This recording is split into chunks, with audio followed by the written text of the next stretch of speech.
what is stock footage? Anybody know stock footage? Definition? Not definition, but it's like royalty-free, basically selling the license, not the footage. Yeah, selling the license, not the footage. That's kind of getting there. To use it for a certain time. Yeah. That's exactly it. You know, it's video footage. First of all, we're not talking stills here. Clippn is just about video. That's what we do well. There are other people who do stills. Into a warehouse with film clips on the shelf. Walking into a warehouse with film clips on the shelf, and I would add, you don't even have to leave, you know, your desk, and that's why stock footage, is so popular right now. But yeah, the definition I think of a lot is stock footage is footage that's shot for one purpose that can be reused for another purpose, and that could be something that you go out and shoot new specifically for stock footage, and you know someone might like that shot, the Brooklyn Bridge at sunset. You know, that's just an iconic shot. I'm sure people will have a need for that. And of course, there's editorial, there's commercial.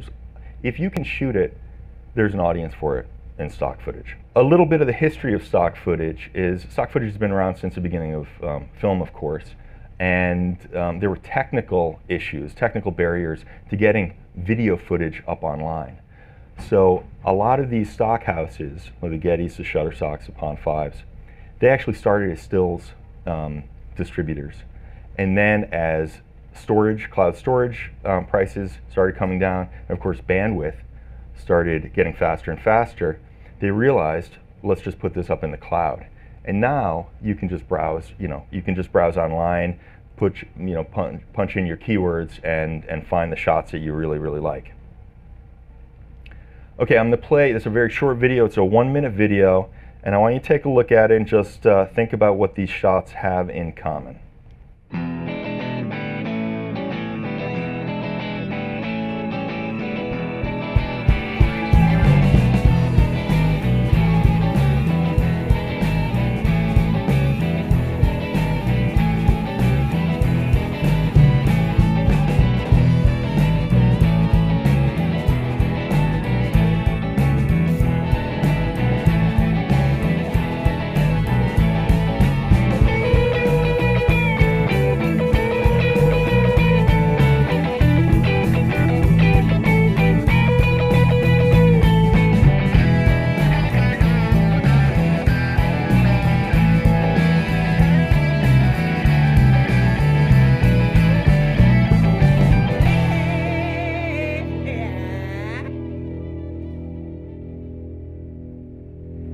All right, any guesses? It's kind of a trick question. The way I think of it is they don't really have anything in common. Different styles, different cameras, different time of day, different seasons, different subjects. But what they all are, they're all stock footage. And these are all clips that have been sold. And there's an audience for these clips. It just shows you the variety of content that people are buying. This is a huge market. One thing I wanted to mention was that for you who are tuning in or streaming this from home, we're going to be giving you a promo later on where you can apply to the one-time sign-up fee for Clippn. It will give you a $50 discount on that. I'll give you some more details in a little bit. Okay, so let's talk about the opportunity. So the stock footage market is a $1 billion market, and it's expanding rapidly. If you think about video, video is going to be close to 80% of all internet traffic within a year or two. Video, tweets, posts with video get anywhere between 5 and 7 times more hits because people are consumers of video. Think of all the screens that we have, not only on our person, or in our lives, in our houses, in our offices, but when you go anywhere, ATMs, the grocery store, there's screens everywhere. And video is very, very, very effective. And I know we're all video people here, so I don't have to sell you on that. But there is a growing demand from the stock footage sites for that. If you look at these stock footage sites, they've got maybe 1 billion stills. Stills have been around for 20 years. When you look at the video, like the real stock footage clips, they got maybe 5 or 6 million, something like that, not counting the deep collections. But so there's a huge opportunity for growth here. At the same time, we have increased production from the mobile phones, which have really good cameras right now and are only getting better and better, and 5G is coming, 5G is coming in the next year or two, but DSLRs, cinema cameras, we can shoot better and better quality footage for less and less money, and more people have these cameras. So there's increased production. The other thing is you can repurpose existing content. So if you're a documentary filmmaker, if you're a producer, if you own the footage, that's all you need to do. As long as you own the rights to that footage, you can monetize that through the stock footage market. And one thing to remember about stock footage, it is a numbers game, and I'm going to tell you about the Clippn way, our method for making it into a numbers game using quantity, quality, and variety. But so on average, when the clips sell, they sell year after year after year after year. If you have a sizable collection, you can expect annuitized revenue from that footage. And that's after just uploading, sending to Clippn once. We process it once, we send it out there, it sits on the sites. So the key thing is obviously to start building your collection. Clippn contributors. So if one gentleman over here recognized me from from this photo, I was standing in front of B&H. I wasn't just saying that I'm a fan of B&H. I'm actually obviously some sort of radical fan. I was standing in front of B&H a couple of weeks ago with this gear on my head. If anybody's curious about it, you can email me. I'll tell you all the gear there. Yeah, I felt like the naked cowboy. Everyone was coming up to me taking pictures and selfies and stuff like that. But who are the Clippn contributors besides this guy over here? They're videographers. They're videographers just like you, people who have cameras and shoot. Maybe they're professionals, maybe they're just amateurs, maybe they go out on the weekends, maybe they're bird watchers. But they have a passion for shooting video. Of course, production companies that shoot reality TV and are sitting on vast archives, all the setup shots, the establishing shots, exterior, Miami, the setup shots, the B-roll, that's what we're talking about, the B-roll, the stock footage. Media organizations with these deep, deep archives. This is another presentation for another day, but one thing we've seen, these media organizations have these deep archives, and they don't really necessarily have a lot of metadata to catalog them. So in other words, they're sitting on a gold mine, and they really can't even access it. They don't know what they have, and they can't even access it. So in some ways, these libraries have negative value. We have a separate business, which is our enterprise business, where we go in, we mine and refine these archives for their own internal purposes. And while we're there, if there's stock footage, why not monetize that as well and offset some of those costs? Documentary filmmakers, 100-to-1 ratio, 50-to-1 ratio. I saw a documentary dig a couple weeks ago in Brooklyn, and it's about the Dandy Warhols and the Brian Jonestown massacre, two bands. And the director was, there's a Q&A afterwards, and she said she shot 2,500 hours worth of footage for that. The footage that doesn't make it into a documentary is not banished forever. There's no stigma for that footage. It just means you shot a ton of great stuff and it didn't make the cut. Someone was telling me about a documentary they were working on in the Sudan, and there were just these beautiful cityscapes, beautiful desert landscapes, all these establishing shots. And after they cut the documentary, they had a ton of footage that was just sitting there. It's the B-roll, it's the establishing shot. It doesn't take away from their project to monetize this stuff. At the same time, the editor who edited the documentary, that's not their job to clip stock footage. It's not editing, it's clipping, finding an in and out point, curating it. And then of course the tagging, the keywords and all that stuff. Still shooters. We actually started Clippn when we realized DSLRs were being used by still photographers, and all you have to do is flip the switch, as you well know, and you start shooting video. Professional level news organizations were now asking their stills photographers to shoot video. And we realized there was a little bit of training that's needed for that to shoot good B-roll. Most videographers never sit in the edit room. So we always say shoot like an editor, and I'll give you some of those tips here. We also have an 11-minute video online, how to sell stock footage with Clippn, that there are links to from our website. which is Clippn.com. So still shooters who shoot video are some of the best shooters out there because they know how to tell a story. And that's what this is all about. It's all about telling stories. But of course, getting this footage to market, that's why Clippn is here, because there's a huge bottleneck for that. And as I said before, when people ask, can I do this myself? Yes, you can do it yourself. You can go on the distributors. And if you haven't, I urge you to try, because you'll see how difficult it is, and probably, you'll find that it's not the work you like doing. I was on a seminar with a guy named Rob Crocker, who wrote a really good book called Stock Footage Millionaire. It's kind of the Bible for shooting stock footage. And he's built a really good business over the years, as the title suggests.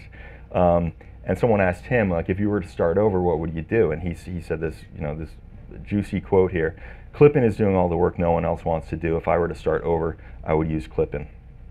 Which was great, and I turned to him and I said, that's going to be in every single presentation I give till the end of time. But that really does say it all. But let's go into the details of what it entails.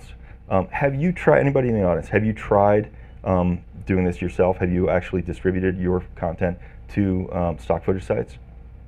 Okay, you have, okay. Yeah, I usually get, it's one of two answers, right? Yes, I have, and typically it's followed by, yeah, I didn't really like it. I had low volume.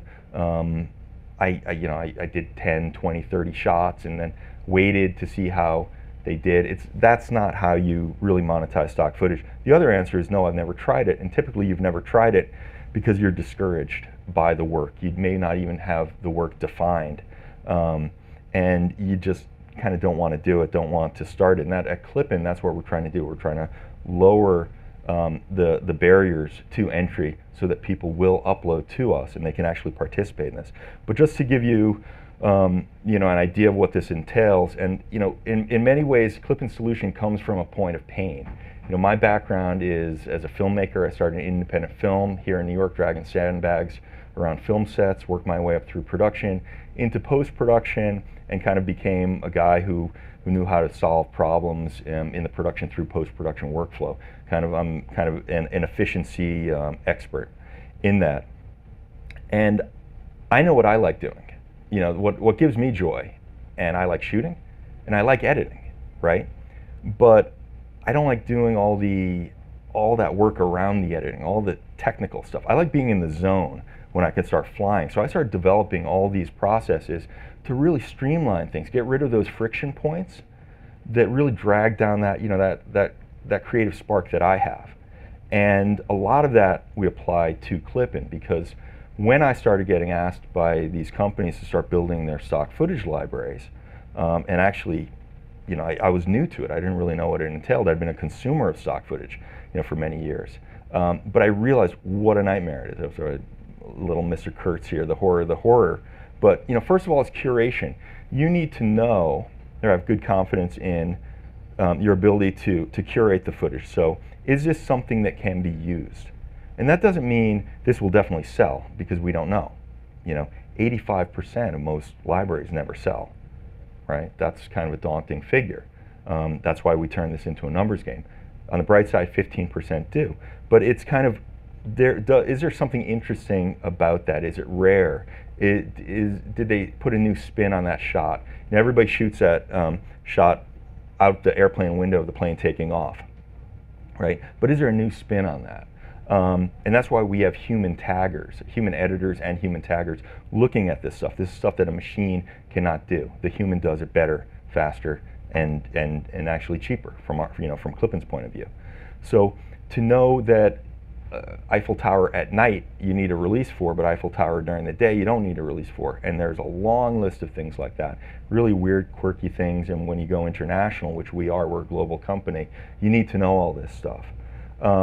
Of course, even before that, you need to know what to shoot, right? You need to have some sort of idea. And we give you ideas of what to shoot. So then there's the clipping. Like I said, I refer to it sometimes as editing, but it's not assembly editing. It's clipping. Find an in point, find an out point, that 10 to 15 second shot that's really interesting. Maybe you shot on 4K and you need to do some color grade, because on the stock footage sites, on the sites, when people are browsing, they do a search and then they're looking at the screen. If you see something that's shot raw and hasn't been graded, even the professional eye will skip over it. It's like, oh, there's something wrong with that.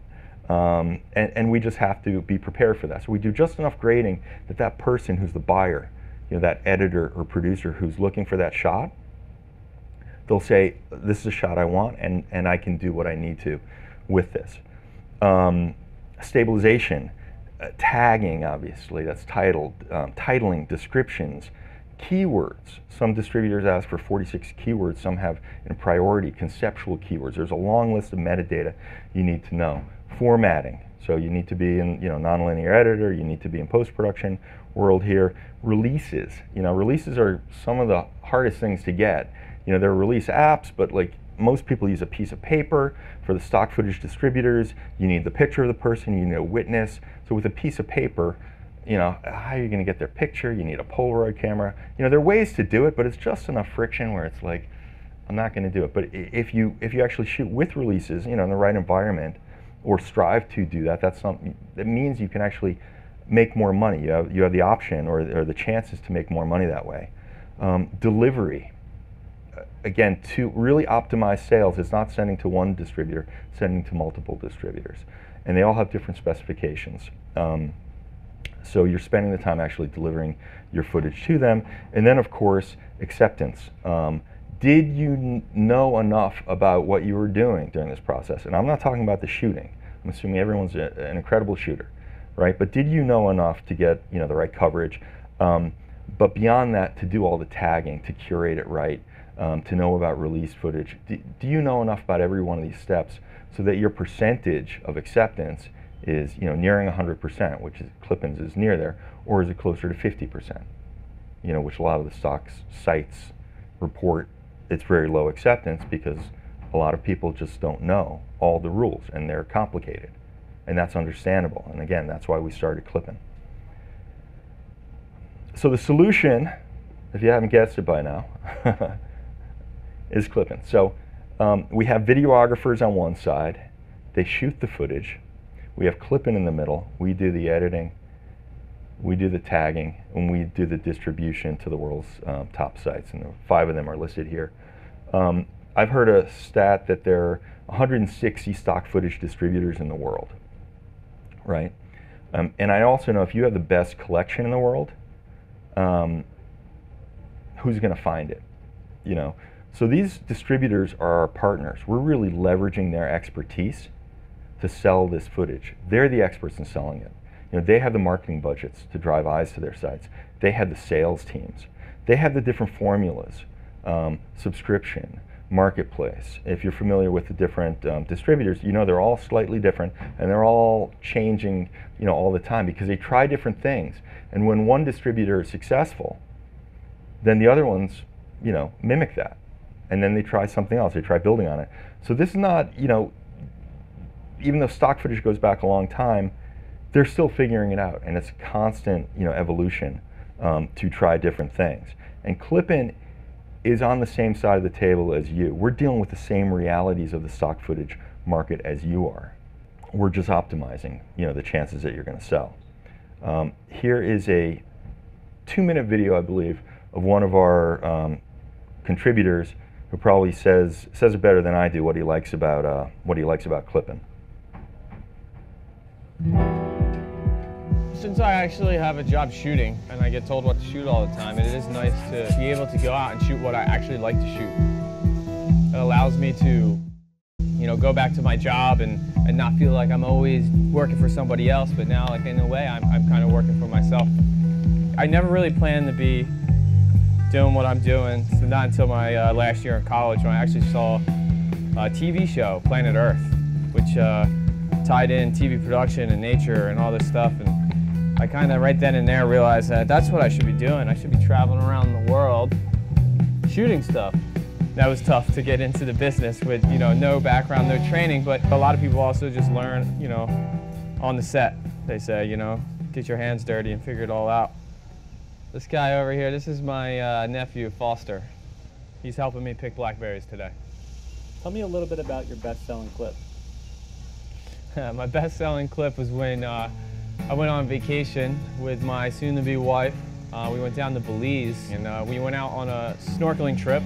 I just filmed myself with a GoPro rolling backwards off the back of a boat, doing a backflip into the water, and sold over 10 times right now. So that clip alone may pay for my whole trip to Belize.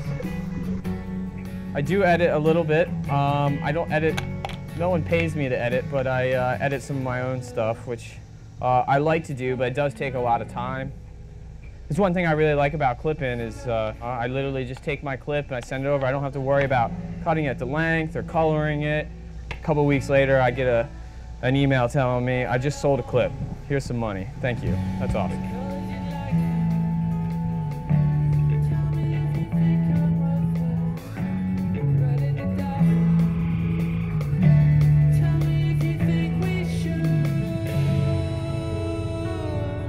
Alright, so there's a guy who's a shooter and he loves to shoot and he doesn't like doing all the other stuff. But how do you make this sustainable? And that's why we have a methodology and we really break it down to a numbers game. Because I understand, we all understand there's an opportunity here. But at the same time, if you have the day off or if you have the weekend and you're thinking, I want to shoot something and I potentially make a lot of money, it's a leap of faith. Because as I said, not all clips sell. And how do we control this? We can't, there's so much that we cannot control because ultimately the buyer tells us what they like. I used the example before, the Brooklyn Bridge. Now you could have 100 people shoot the Brooklyn Bridge, different time of day, different time of night, different seasons, different angles, different types of cameras, different styles, different movement. The person who's buying this footage has a hole in their timeline. They're a video editor or video producer, sometimes the same person, and they've got a clip before it, they've got a clip after it, they've got color to think about, they've got movement, they've got music, maybe a voiceover, obviously the actual content. And when they search for that Brooklyn Bridge shot and they start going through it, obviously we want the Clippn clips to be high in the search results, which is, again, this is our specialty. But they're looking for that, je ne sais quoi, right? When they know it when they see it, and that's when they buy it. And so that can be a little daunting, thinking, well, I don't know if anybody's going to buy it. So that's why we basically have a system for you, which is represented by you see the dashboard here, and I'll give a quick little demo of the dashboard after. By the way, we're a little over halfway through the presentation right now, and in a few minutes we are going to give you a promo code where you can go online and sign up to be a Clippn contributor and get a B&H discount. So the Clippn way, it comes down to quantity, quality, and variety. And this is a system that's meant to give you a sustainable system to actually make money in stock footage, to go out and shoot. So quantity, what do we mean by quantity? Well, the more you shoot, the more you're going to make, right? We're focusing on what we can control. And we urge you to tell a story, right? Tell a story or tell an event. That means you're going to tell it a few different ways. You're going to shoot a lot of different angles. You're going to shoot wides, mediums, and tights. Hiking Red Rock Canyon, apple picking. There's a lot to cover in that. Apple picking, the people going on the cart, going up the apples, the close-ups, the cider press afterwards. Think of that, the little details, the wide shots and the medium shots.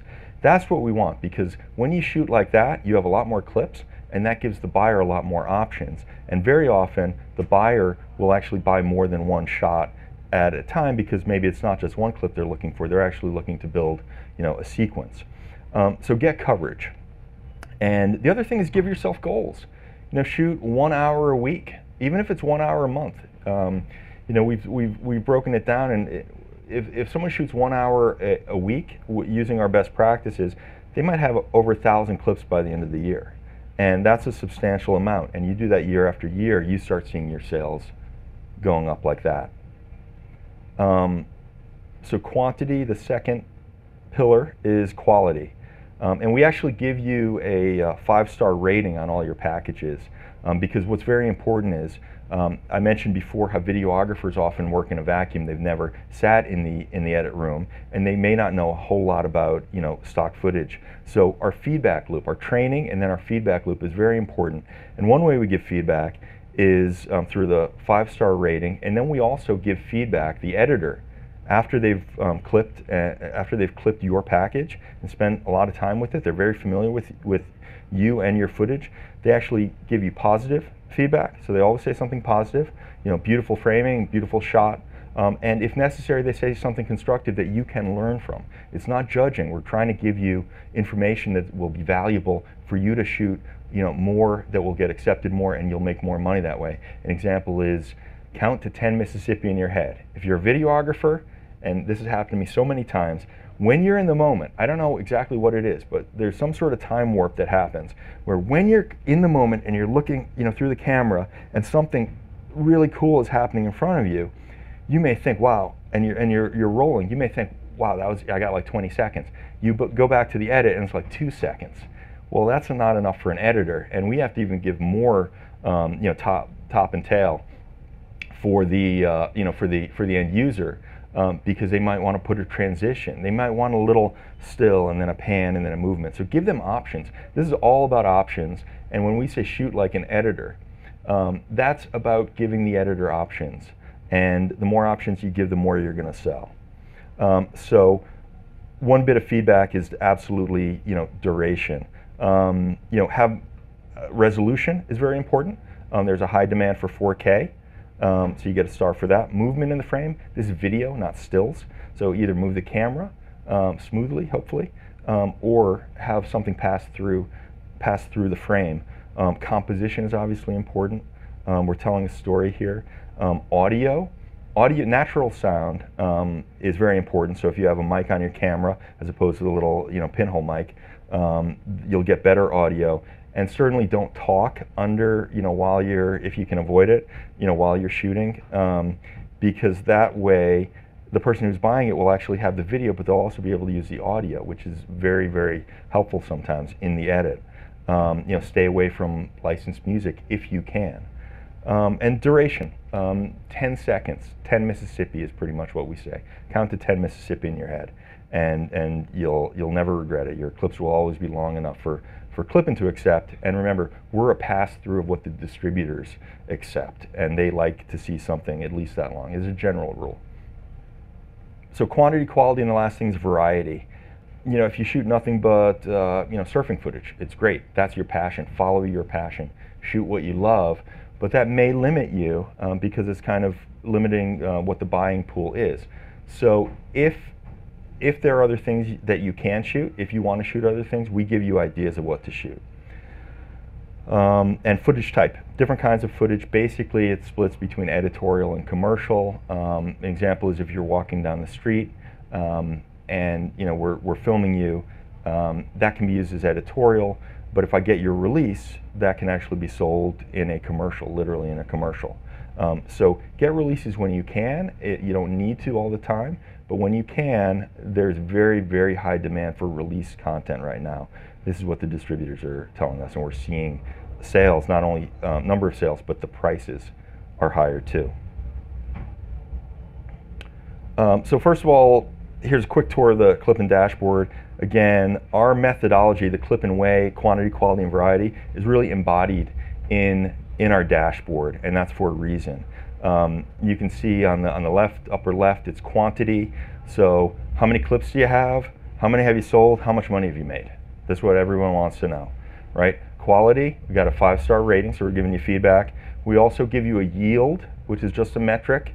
So for example, if you send 100 clips and we use 50 of them, you're 50% yield. At the same time, you can have a higher than 100% yield if you're shooting underwater footage or drone footage. A lot of people shoot for 5-10 minutes. That may yield 30 clips. So it's just one more, you know, metric which gives you a little bit of feedback. And then of course we give you the actual feedback from, you know, real live human editors who care about your footage, have just spent time with it. They actually give you feedback on every package that gets uploaded. And then the third category is variety. We break it down: how much commercial, how much editorial, what's the resolution, are you shooting 4K, are you shooting HD? And then we have that kind of grid right there is what we call the variety matrix. And there are about 30 different categories in stock footage. We've aggregated them. And we just kind of show, it's kind of like a heat map. We show where you're overweighted, where you're underweighted. It doesn't mean you have to shoot more of this or that, but it just shows it's more information. And it's Clippn, it's a stock footage market. It's almost like a stock market, like a financial advisor. This is just more information that you can use to to run your business, which is your stock footage business. So we try and give you as much information and feedback as possible. The variety matrix here, I'm going to show you what else it does, which is, this is just a little video that starts playing. So you can actually click on these squares. So obviously this person, it has a lot of footage of one thing, but on another, we have 3,000 shot suggestions broken down by category for you.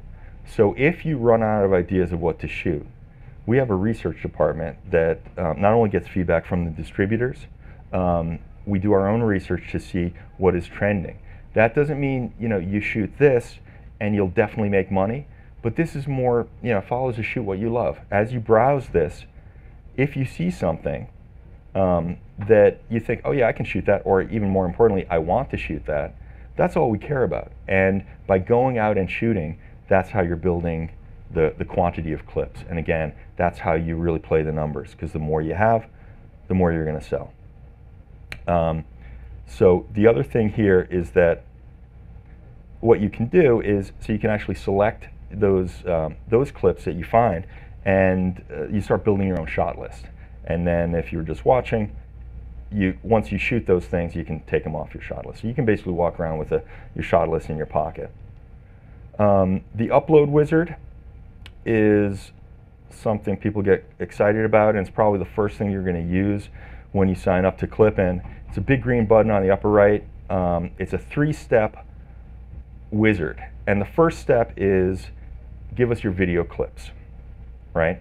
So you can drag and drop, you can navigate down to wherever you keep your video. And the important thing to remember here is upload similar clips from a story or an event. It's really important, like apple picking, hiking Red Rock Canyon. Second step is releases if you have them. And then the third step is just tell us what you're looking at, or what we're looking at. We need just enough information so that when we're looking at this footage, the editor knows what they're looking at, they have some context, and then the tagger obviously can add the keywords and everything else. So it's basically package name, description, country, state or province, city, date shot, and then anything else you want to tell us. You press upload, it starts uploading. We have accelerated upload, so it's as fast as it can be from whatever bandwidth you have. And then of course you can start again, step 1, and start uploading the next package. And that footage goes up to us, and like I say, we've got the human editors, we've got the human taggers, a lot of technology behind all that to do it very efficiently and keep the quality very high for what we're doing, which is our commitment to you, and then we distribute it to the distributors. So upload history, obviously if you just uploaded, you want to see what you've uploaded so you can keep track, make sure you don't upload the same thing twice. It's also on the upload history page that you can see your feedback once we publish your clips to your dashboard, and you can see them here. We actually give you feedback, and that's where you see it through the uploads history. You can click on any of these videos, play them full screen, and that's what people love to see. First thing is, how can I upload? Second thing is, where are my clips? And then, of course, third thing is, where's my money? Have I made any sales? And we pay you once a month through this sales page. It's actually an aggregate of all the different sales that you've made, and payment history is also part of this as well. Like I say, we pay you once a month.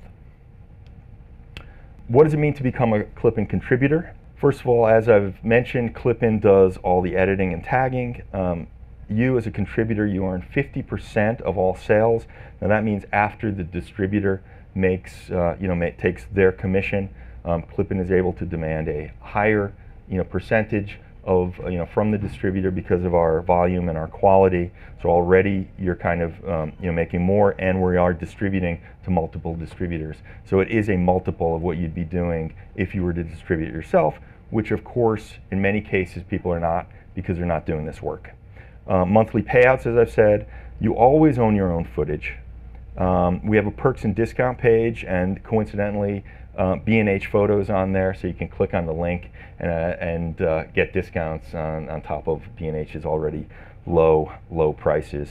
The dashboard, which I've just shown you, which has productivity tools, gives you all the information you want to know. There is a 24-month exclusivity period, and that is so we know that your clips will be up for at least 24 months through Clippn, and that gives them enough time to gain traction so you can actually start earning money from them. And there is a one-time sign-up fee of $149.95 for new contributors, but as I've said before, we do have a promo for anybody who's watching today. The promo code is Clippn, all caps Clippn, B and H, that's an ampersand, 2019. That knocks $50 off the one-time sign-up fee, so it'll end up costing you $99.95. So that is my presentation. I promised you an opportunity for Q&A. We've got some questions that many people ask, many people have asked today, but I'll put it to you. Do you guys have any questions from my presentation?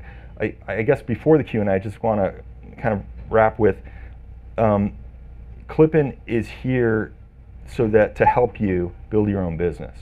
If you aspire to be someone who travels the world and shoots, we're here to help you seize this opportunity. And again, we're trying to lower the barriers of entry to stock footage, doing the stuff that most people don't want to do, most people are not skilled at.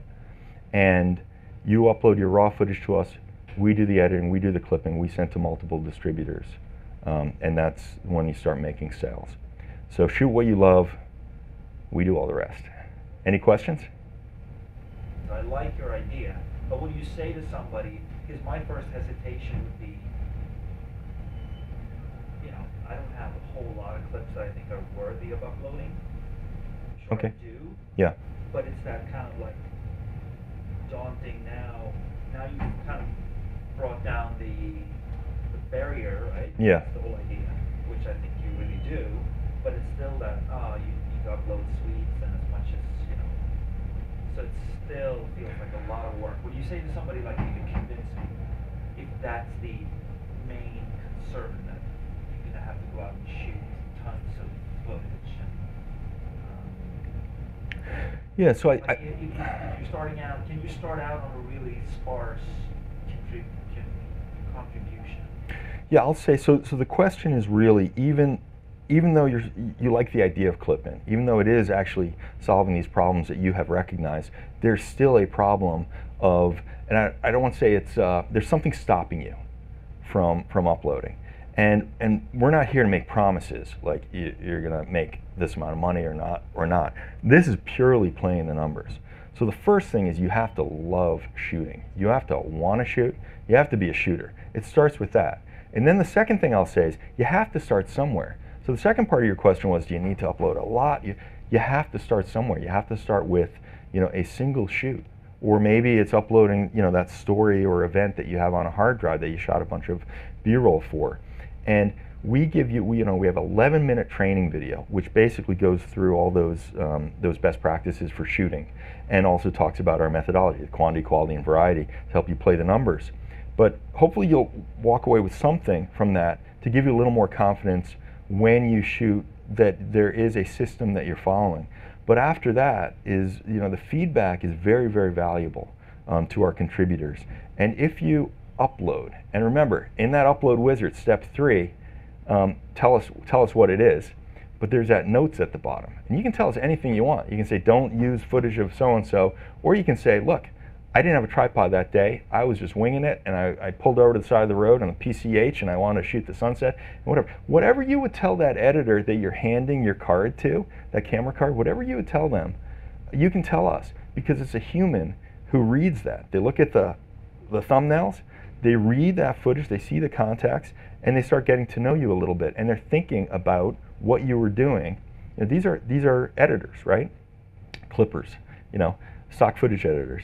They love footage. They love seeing the world through your eyes.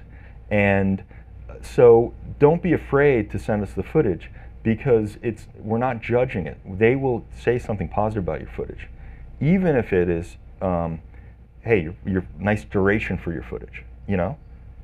You're doing something right. And then they'll say, next time, shoot more coverage.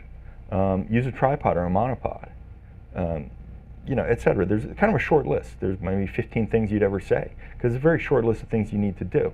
And that's just information that you can take back, and the next time you shoot, you can apply.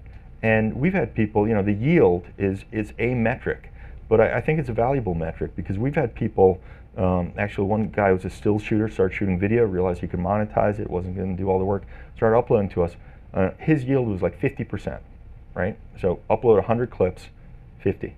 Within 2 or 3 uploads with the feedback loop, he was pretty close to 100%. Now what does that mean? That means he's getting that feedback from Clippn that you're going out, you're spending the same amount of time shooting, but now you've got double the clips, and that increases the chances that you will sell. So I would say to anyone who loves to shoot, and you still have that something that's stopping you, you got to start somewhere. You got to start uploading, and you'll get feedback. And I think it is a little contagious, because the more you shoot, again, it's a numbers game, but the more you shoot, once you get your first sale, that's when, you know, you get the stock footage bug.